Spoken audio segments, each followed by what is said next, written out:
இன்றைக்கும் கர்த்தர் உங்களோடு கூட பேசும்படியாக கொடுத்த வசனம் யாக்கோபு 1:5 வசனம்.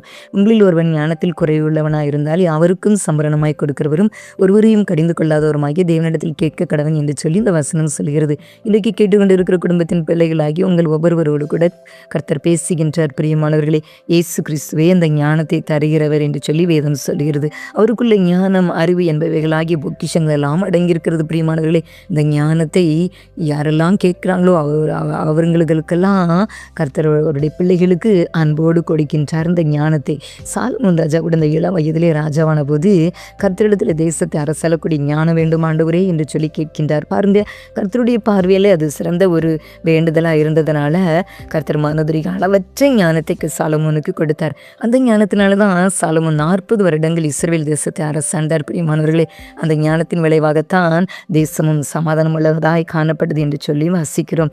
அப்படியானால் பாருங்க, இன்றைக்கு கூட கேட்டுக்கொண்டிருக்கிற குடும்பத்தின் பிள்ளைகள் கூட நம் குடும்பத்தை நடத்த வேண்டுமானாலும், எந்த விஷயம் செய்ய வேண்டுமானாலும் நமக்கு ஞானம் மிகவும் அவசியம். சில குடும்பங்களில் சின்ன சின்ன காரியங்களுக்கு கூட ஞானம் மிகவும் அவசியம். சில குடும்பங்களிலே சின்ன விஷயங்கள் ஆனாலும் கூட குடும்பத்துக்குள்ளே ஞானம் இல்லாமல் பேசிவிடுறதுனால உள்ளங்கள் காயப்பட்டு குடும்பங்கள் கூட சில குடும்பங்கள் உடைந்து போகின்ற நிலை கூட ஏற்படுகிறது. ஆனால் அதற்கு பிறகுதான் ஐயோ, ஏன் நம்ம கொஞ்சம் பொறுமையாக இருந்தால், கொஞ்சம் ஞானமாக பேசியிருந்தால் இந்த பிரச்சனையெல்லாம் வந்திருக்காதே அப்படின்னு சொல்லி தனிப்பட்ட நபர்களாக அதற்கு பிறகு தங்களையே நொந்து கொள்வார்கள். இப்படிப்பட்ட குடும்பத்தின் பிள்ளைகளும் இருக்கிறார்கள். ஆனால் முதலிலேயே கர்த்தரிடத்தில் ஞானத்தை கேட்டு பெற்றுக்கொண்டு செயல்பட்டிருந்தால் இந்த பிரச்சனைகள் எல்லாம் நிச்சயமாக ஏற்பட்டு இருக்கிறது அல்லவா?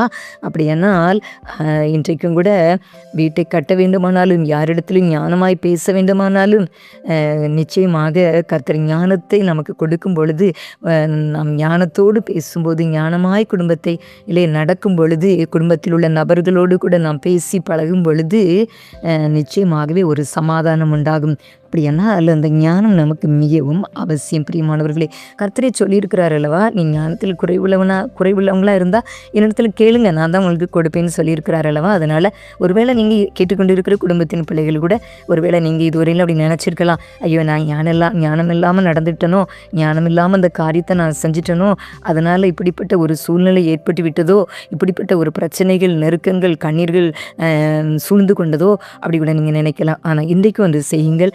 நீங்கள் கர்த்தரிடத்தில் கேளுங்க. உங்கள் குடும்பத்தை நடத்த, உங்கள் பிள்ளைகளை நடத்த, உங்கள் கணவனுக்கு பிரியமான ஒரு மனைவியாக, பிள்ளைகளாக நீங்கள் காணப்பட வேண்டுமானால் நீங்கள் ஞானமாக எல்லாவற்றிலும் செயல்பட கர்த்தரிடத்தில் ஞானத்தை நீங்கள் கேளுங்கள். கர்த்தர் உங்களுக்கு நிறைவான ஞானத்தை தருவார், ஆசீர்வாதத்தை தருவார். சம்பூரணமான ஞானத்தை தந்துள்ள கர்த்தர் வல்லமையுள்ளவராக இருக்கிறார். அவர் ஞானத்தின் ஊற்று அல்லவா பிரியமானவர்களே. அதனால் உங்களுக்கு ஞானத்தை தருவார். அதே போல் உங்கள் குடும்பத்தில் ஒருவேளை 10th பிள்ளைங்க, +2 படிக்கிற பிள்ளைங்கள், கண்மணி பிள்ளைகள்லாம் இருப்பாங்க இல்லையா. அதனால் பிள்ளைகளுக்கு கூட ஒருவேளை எனக்கு படிக்க ஞானம் இல்லை, அறிவில்லைன்னு சொல்லி எனக்கு ஞாபக சக்தியில் எனக்கு மறந்து போயிடுது அப்படிலாம் உங்கள் பிள்ளைங்க சொல்லிட்டு இருக்கிறாங்களா?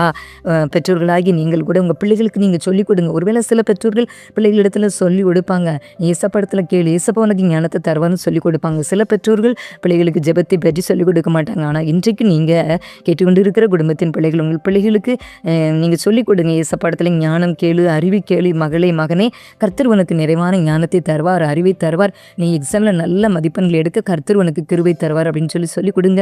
கர்த்தர் நிச்சயமாக இந்த பிள்ளைகளுக்கு ஜெபாவியை கொடுப்பார். கர்த்தர் உங்கள் பிள்ளைகள் கேட்கும்போது கர்த்தர் சிறந்த ஞானத்தை கொடுத்து உங்கள் பிள்ளைகளையும் ஆசீர்வதிப்பார். அப்படியாக உங்கள் குடும்பத்திலே பெரிய நன்மைகளை தந்து ஆசீர்வதிப்பார். அப்படிப்பட்ட கிருபைகளை தேவன் உங்களுக்கு தந்தருள்வராக. ஆமென்.